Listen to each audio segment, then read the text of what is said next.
I pray that the Holy Spirit will fall down in your finances, in your family life, in your worries, in your thoughts. I pray that the Holy Spirit will envelope His love for you in every area of your life. I believe that through the Holy Spirit, your best days are ahead of you, not behind you. Let's give God a big clap offering.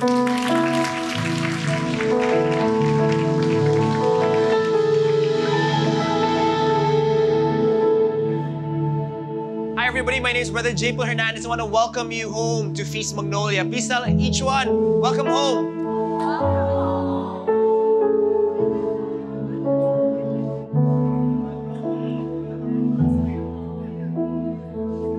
If this is your first time here, let's give our first time attendees a big hand. Welcome home to Feast Magnolia. After the Holy Mass, kindly go to the front near the sacred images because we have a special gift for you. And before we pray, just realizing as we were worshiping, ask me what? It's the birthday of the Blessed Mother. And galing, lahat ng singers natin babae, parang wow, Lord, parang so beautiful.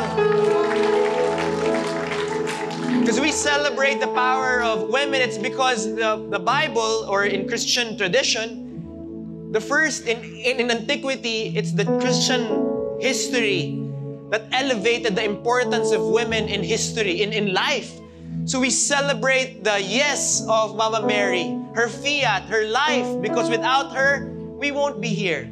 So today we celebrate her life by, sakto, we end our series on family. What a beautiful way to end this talk series. Next Sunday, we'll be starting a new series on the Gospel of John. I'm so excited because my favorite gospel is the Johannine Gospel or the John Gospel. So I'm so excited to preach to you. So, ready to pray? In the name of the Father, and the Son, the Holy Spirit. Amen. Today, I receive all of God's love for me. Today, I open myself to the unbounded, limitless, overflowing abundance of God's universe. Today, I open myself to God's blessings, healing, and miracles. Today, I open myself to God's Word so that I become more like Jesus every day. Today, I proclaim that I'm God's beloved, I'm God's servant, I'm God's powerful champion. And because I am blessed, I am blessing the world. In Jesus' name, amen.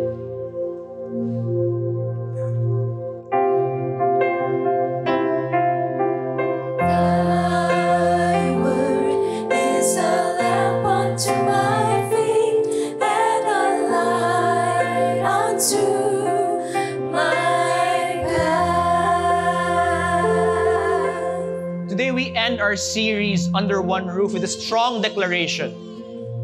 I want to preach this message to you. Stop building your tower. Start building God's throne. Today, we will attack a lie. Ask me what? The lie of self-reliance. The lie that if it's going to be, it's up to me. Hehe. Easier said than done. Do you agree? Our goal is to trust Jesus in every area of our lives. In Genesis, when God created humans, the first thing He did was send them out on a mission. Wait lang. Guys, sabayan nyo. Sundan mo. Mauna ka na lang, prompter team. Ayaw gumana ng aking... Yan. Ay. Wait lang. Pwede pa back? Sorry. Yan. Be fruitful and multiply. Fill the earth and govern it. Instead of being good stewards, we abused God's gift and we corrupted the world. Why? God gave us power to take care and bless the world, to have, tayo ang in charge, tayo ang CEO ng mundo. But, because we have selfish tendencies. Do you agree? Yes. We corrupted it. So, can I ask you to put your hand on your chest and inhale with me? And exhale. And say it with me. Jesus, selfish ako eh. Gusto ko ako'y masunod. Minsan, sige Lord, madalas, gusto ko, ikaw yung mag-adjust sa timeline ko at gusto ko. Kaya minsan, nagkakagulo ang buhay ko. Today, Lord, teach me to trust in you. Amen.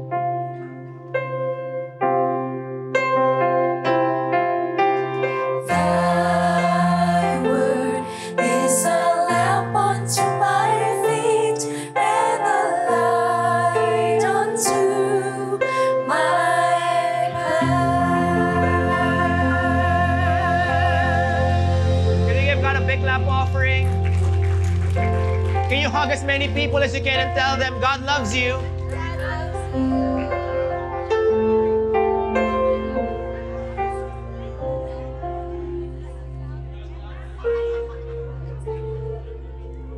You may take your seats after a bit.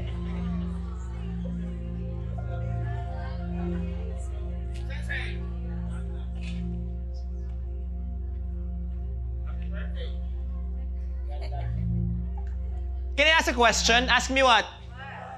Raise your hand if when you were in college or when you were yung parang early 20s ka, mid-20s, inasar ka na maging kayo ng isa mong friend. Yung naasar ka na, uy, bagay kayo, taas ang kamay. Kinabahan yung mga may asawa. Okay. Nung college ako, and nung high school, can I tell you something? Marami akong inasar. Nung time lang na yun, ngayon hindi na ako nang-aasar eh. Pero, what I tell you is, may mga inasar ako na naging sila. Yun.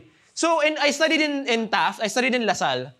Tapos, may mga friends ako na inasar ko. Tapos biglang after a few weeks in campus, biglang, uy, nagkaka-developan na. So, I promise you, gusto mo maging kayo, magpasar ka sa akin. Ganyan. So one time, there was a college friend of mine, two college friends of mine, inasar ko. Okay, parang bagay kayo. Kasi group mates sila.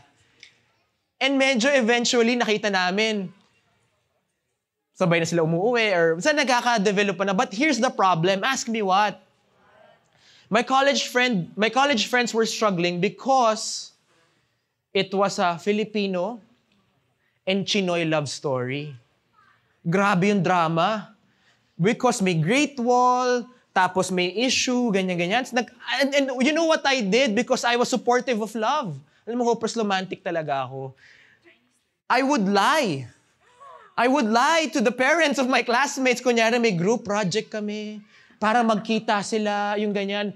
Tapos sabi ng friend ko, saan ko di-date si girl?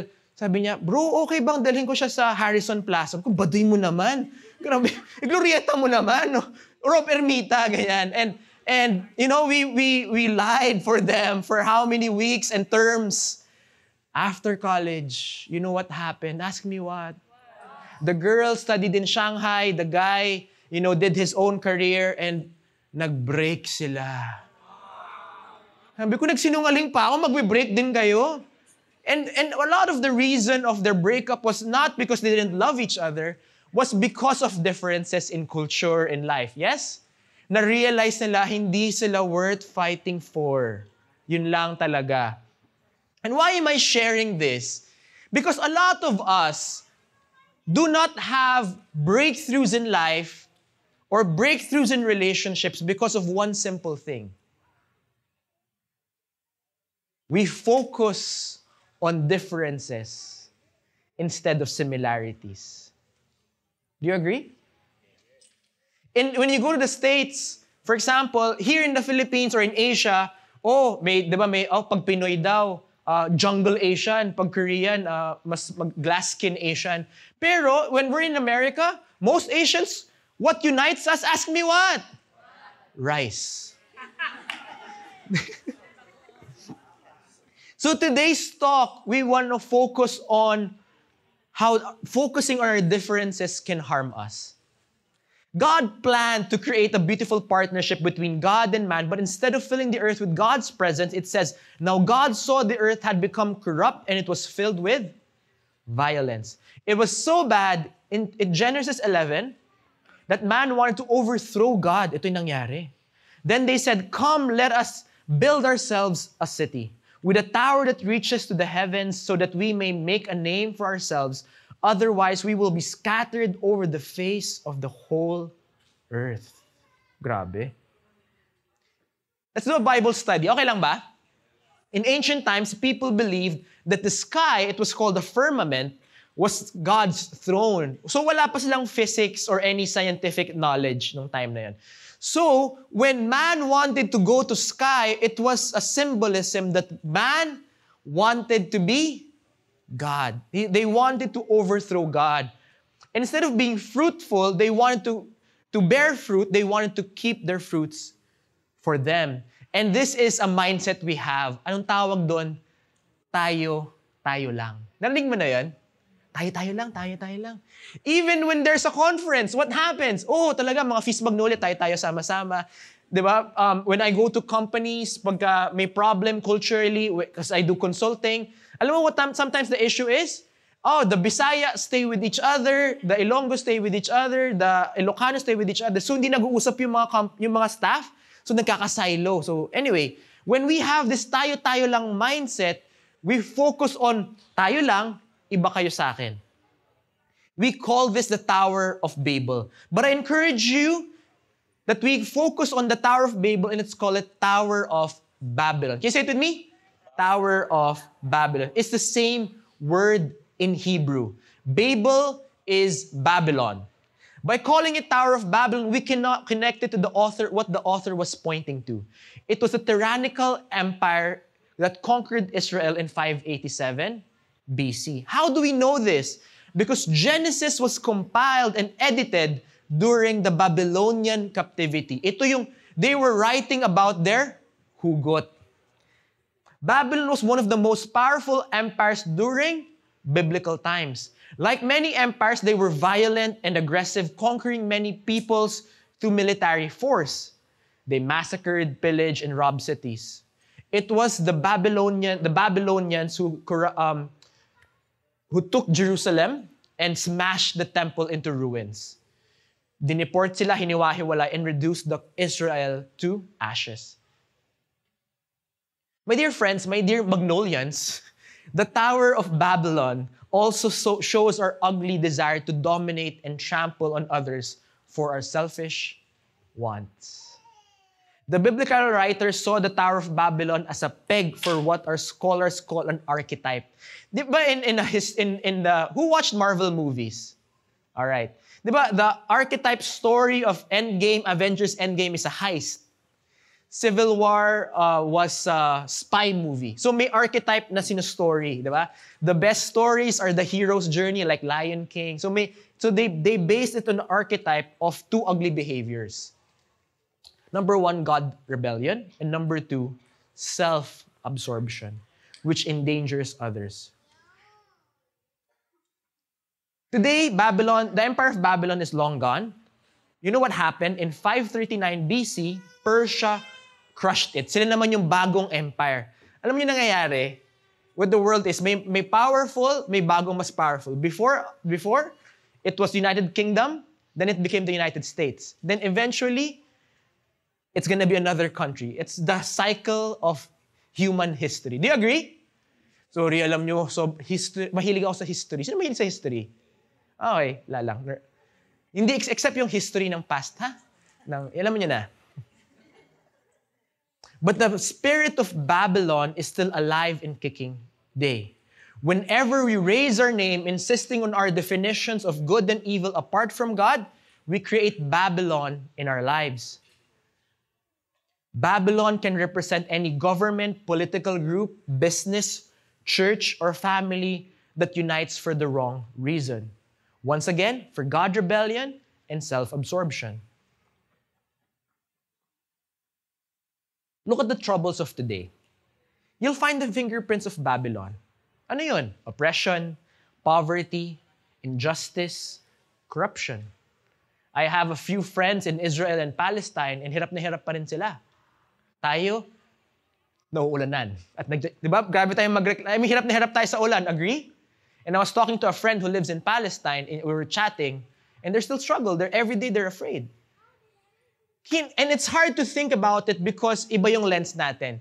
Can I show you how that Babylonian mindset of tayo lang works today? Ask me how. Few modern day stories. Have you heard of Enron? Oh, alam nyo na yung age nyo. Enron was one of the largest corporations in the world. At one point, it was one of the best stocks to be owned. So, mas malaki pa siya than Saudi Aramco in terms of corporate size. Until, you know what happened? The executives, the board of directors, nahuli. Fraudulent behavior. So, wala na ang Enron ngayon because of corporate greed and fraud. Big corporate banks, Bear Stearns, Northern Rock, IndyMac, Lehman Brothers, what did they do? Napanood ba yung Big Short? They were selling subprime mortgages to people who could not afford houses. And what happened? 2008, recession. Bakit sila nagbebenta ng ng loan sa mga taong hindi makakabayad? Ask me why. Incentives. Kasi mataas ang komisyon. I really, nag-back and forth ako dito, pero have you been watching Philippine politics lately? Let's keep it there. I know you're frustrated by what's happening to the country. Ngayon, hiyang-hiya ako sa selfie.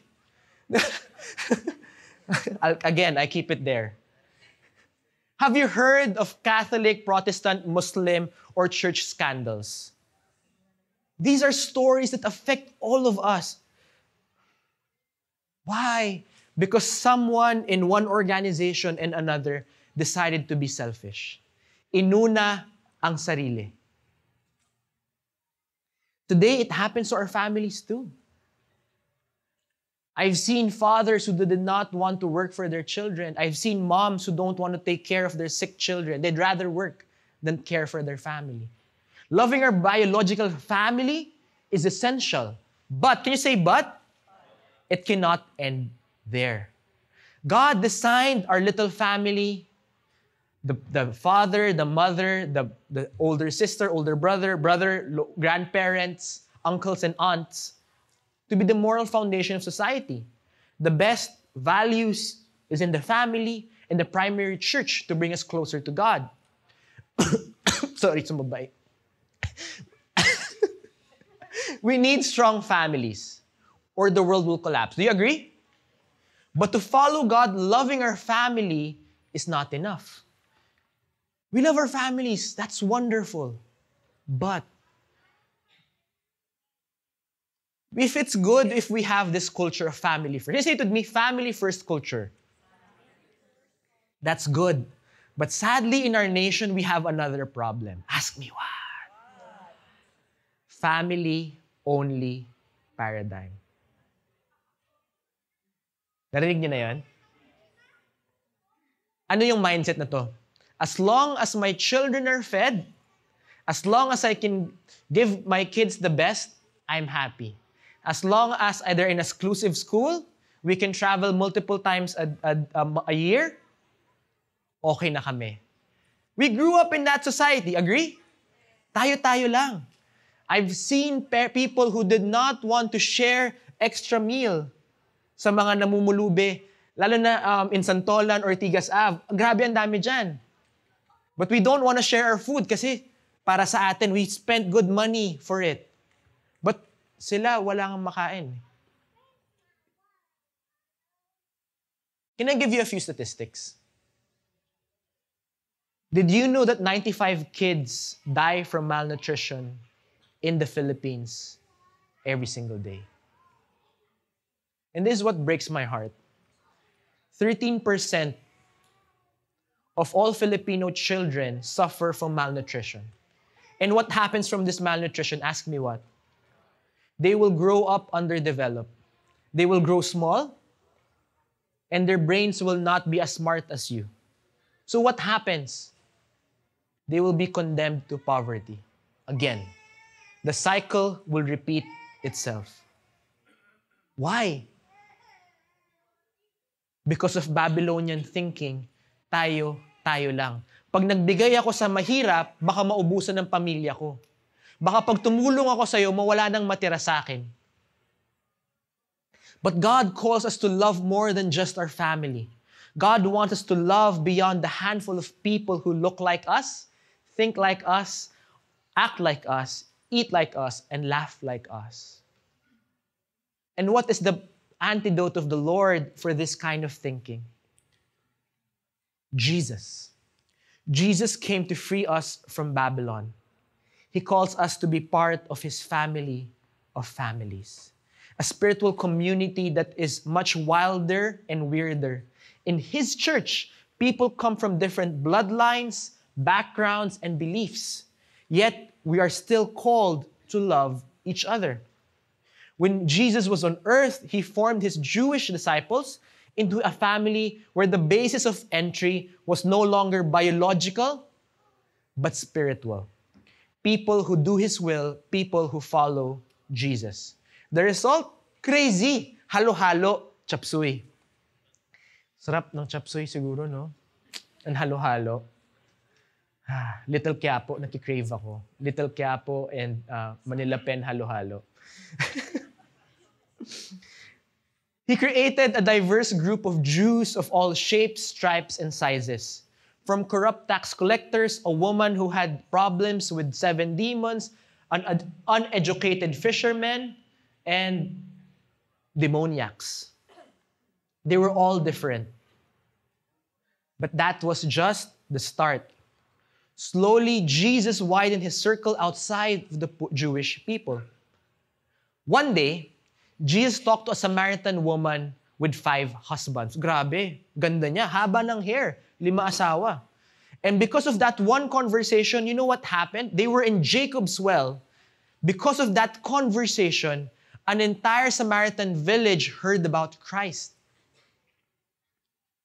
Jesus also set free the demon-possessed in the Gadarene region. Can you say it with me? Gadarene region. And sent the evil spirits to a horde of pigs. Can you say pig? Can you say crispy pata? Can you say inihaw na liempo?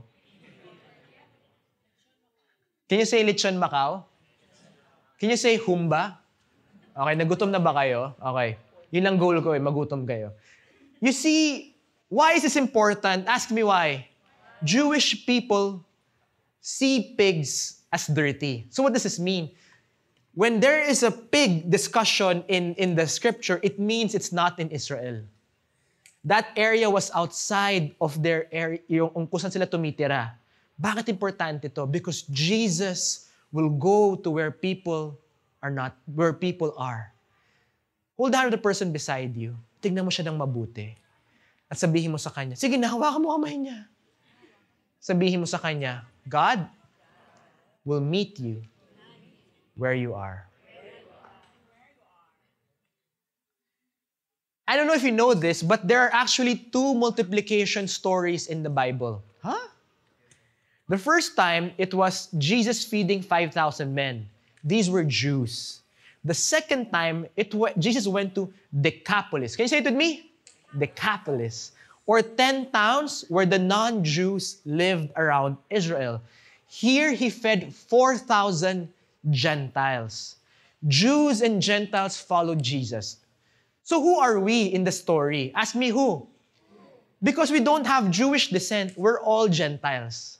Okay? Unless may Jewish blood ka, you and I are Gentiles. So imagine if God did not open His love for non-Jews, wala tayo. We won't be saved. Have you heard of religion na sila-sila lang masasave?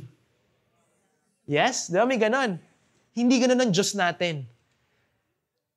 Aquinas says that God wills all men to be saved. He wants you and I to be saved. So what was this? This was the first time in human history where unity was being opened. Jesus wanted insiders and outsiders to be together. This was God's plan from the beginning. Jesus is teaching us how to live with other images of God, whether we like them or not. This is why the parable of the Good Samaritan is so powerful. Today, we think that the parable of the Good Samaritan is a children's story. Yes? But can we go deeper?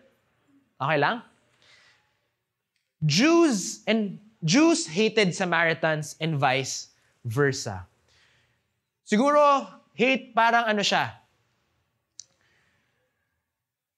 BBM supporters and Lenny supporters. And to the fact, actually, hindi pa sila nagpapatayan eh. It's like Russia versus Ukraine. Can you get that example? Ganun yung hate nila for each other. Jesus saw Samaritan, I rebuke myself. Lord, sorry. Inalter ko yung Bible. Jews saw Samaritans as bad people. They avoided traveling to Samaritan territories because it was supposed to be dangerous. So, nung kinakausap ni Jesus yung mga Jewish people, he told this story, na-shock sila. Parang, whoa, seryoso? Ganon. A Jewish man was traveling from Jerusalem down to Jericho, and he was attacked by bandits. They stripped him of his clothes, beat him up, and left him half dead beside the road. By chance, a priest came along, but when he saw the man lying there, he crossed to the other side of the road and passed by him. A temple assistant walked over and looked at him lying there, but he also passed by on the other side. Then a despised, say it with me, despised Samaritan came along. And when he saw the man, he felt compassion for him. Going over to him, the Samaritan soothed his wounds with olive oil. Grabe, parang Italianis, no? Gutom na talaga ako. And wine, and bandaged them, then put the man on his own donkey and took him to an inn, where he took care of him. The next day, he handed the innkeeper 2 silver coins, telling him, "Take care of this man. If his bill runs higher than this, I'll pay you the next time I'm here." Now, which of these 3 would you say was a neighbor to the man who was attacked by bandits? Pause.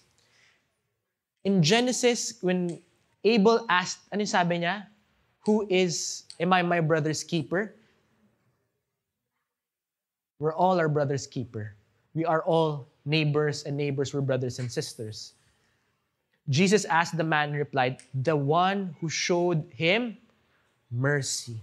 Then Jesus said, "Yes, now, and go do the same." Jesus was asking his Jewish audience to let go of their anger and need for revenge, and most especially this word, bias. I remember there was an aunt of mine who visited the Philippines after 20 years in the US. Or 30 years. And the first time she went back, pagkita niya ng mga, not... Lord? I remember we were in BGC. Yung parang BGC was becoming BGC pa lang. Ang tawag ko pa sa kanya, the Fort. Yung ganyan. So, there were a few people who had, mga kamukha ni Aikel, maraming balbas. And sabi niya, "Uy, ba't meron ganyan terorista? No, hindi pwede yan dito. Huwag ka racist, di ba? Tayo racist, di ba?" So, why are we racist? Because we have our biases. Agree? Yes. So we need to let go of our bias, our thought na, "Ay, diyan ka, dito ko." The only way to build God's family of families is to love. These guys had a real bloody history between them. In reality, Jews and Samaritans were cousins. They were descendants of not just Abraham, but also Jacob. Yet they hated each other to shreds. Their division was so deep at the time of Jesus, it was already more than 1,000 years old. Imagine mo, Jews and Samaritans had anger towards each other for 1,000 years. Grabe yun. Talo mo pang MMK. First, the conflict was political. It started after King Solomon's death in the year 930 BC, when Israel split into 2 nations. Northern Kingdom with Samaria as a capital, and Southern Kingdom with Jerusalem as capital. Ito pa, gusto niyo yung chismis? Gusto niyo yung chismis? Okay. In making of the Old Testament, maraming prophets nung time na yun, ayaw na lang isama. Ask me why. Because galing Northern Kingdom.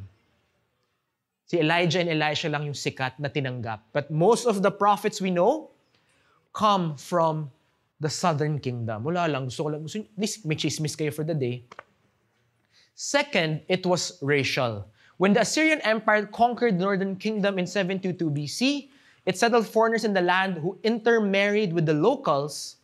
They became mixed descendants. They became Samaritans, so the Jews saw Samaritans as impure, half-bred mongrels. Grabe, di ba? Third, it was religious. The Samaritans prayed to Yahweh but practiced their faith differently. They believed in the Torah but not the rest of the Old Testament. They didn't recognize that the temple in Jerusalem but built their own temple in another area called Mount Gerizim. In the year 128 BC, the high priest of Jerusalem had Samaritan temple destroyed. Grabe. Nag-away-away tuloy sila. So here's my question.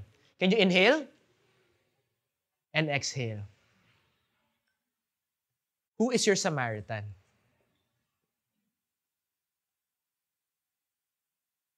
Who is the person in your life that you don't like?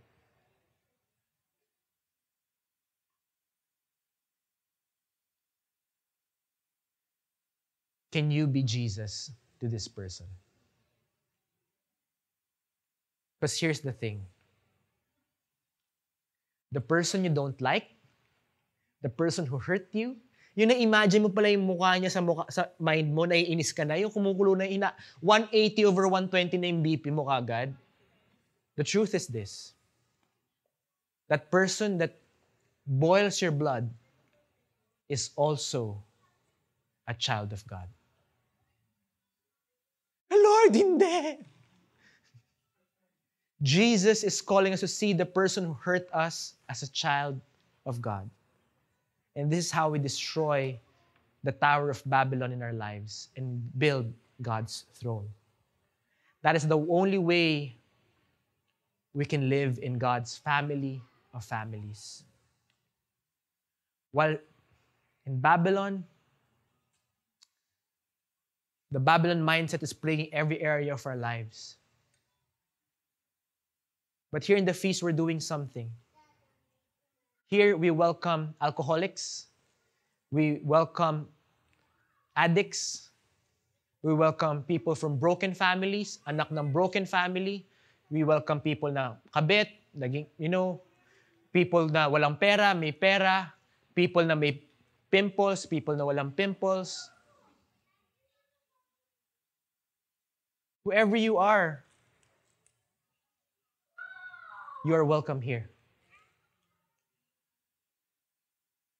Because you see, when God sees you, He does not see the list of sins, the list of brokenness, the list of whatever is wrong about you. When God sees you, He says this, my child. Say this with me. I am God's beloved. I am God's masterpiece. So how do we do this? We love one person at a time, turning the other cheek, walk the extra mile. Give up your cloak, especially for people who don't have as much as us. Friends, I know there are days na feeling kulang yung budget. Do you agree? But here's my thing, my suggestion. Tumulong ka, and God will always provide. Before you give, may naka-ready na ibibigay ang Diyos sa'yo. Yes? And maybe it's not gonna be money. Pwede mong isabay yung kaibigan mo, ilibre mo ng lunch, or maybe kailangan niya lang ng kausap. Just give love. Can I end with a story? Is that okay? Many years ago, when I was a child, cute-cute ko noon. Grabe.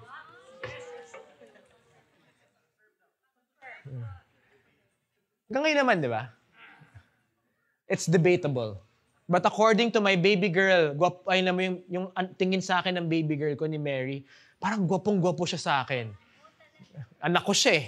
Okay? Ako bibili ng diaper niya. So, many years ago, when I was a child, I remember the story. My mom had a staff, an employee, who was in an abusive situation. We were still living at that time, I think we were in our family compound, Hernandez family compound. And this abusive situation my mom's staff was in, she had to escape it. So what my mom did, we got her, and my family, of course, not just my mom, but us, my family, we got her. She stayed for us for a while until she got back up on her feet. Now she lives abroad, abundantly, in a different country. Why am I sharing this? Because my mom did not have to explain that story of generosity to me. As a child, I saw and absorbed everything that I saw. And I carried that story to me. Because syempre nahirapan kami for, I think, a few weeks kasi may extra family to take care of. Pero without that sacrifice of a few days, few weeks, what could have happened to that lady? Now she is free from abuse, she lives abundantly, and she's happy. Anong point ko? Love is messy. Magastos magmahal, luluha ka pa nagmahal, mahihirapan ka at mapupuyat ka. Do you agree? But I promise you this, pag nagmahal ka, walang sayang na pagmamahal. Walang luha na masasayang, walang gasolina na masasayang, walang oras na sayang, because the love you give can save a soul. I remember a few years ago, we have a feast light in Eastwood. My brother told me, they used to meet in Costa Coffee, pre-pandemic. Tapos may isang guy, he was gonna commit suicide that day. But for some reason, nadala siya sa Costa Coffee in Eastwood. He sat down with the feast light. Imagine mo lang, what if tinamad yung people umattend ng feast light ng yun? That is one soul. Why? Because every soul matters, every human being matters, every story matters because you matter to God. You are a child of God. So in abundance, how do we do this? Let go of the tayo-tayo lang mindset.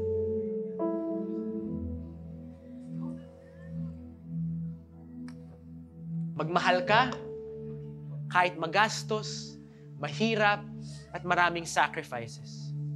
God's families can only happen if we stop building our own name, our tower, but start building God's kingdom.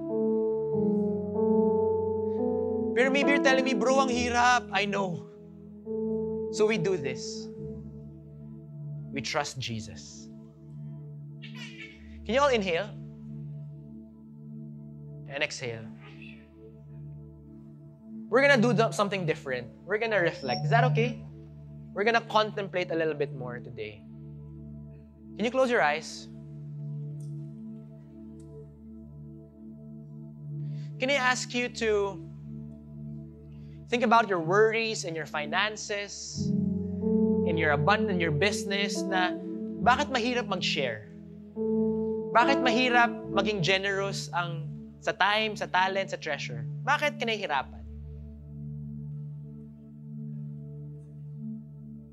Bakit mahirap magbigay? Bakit mahirap magmahal?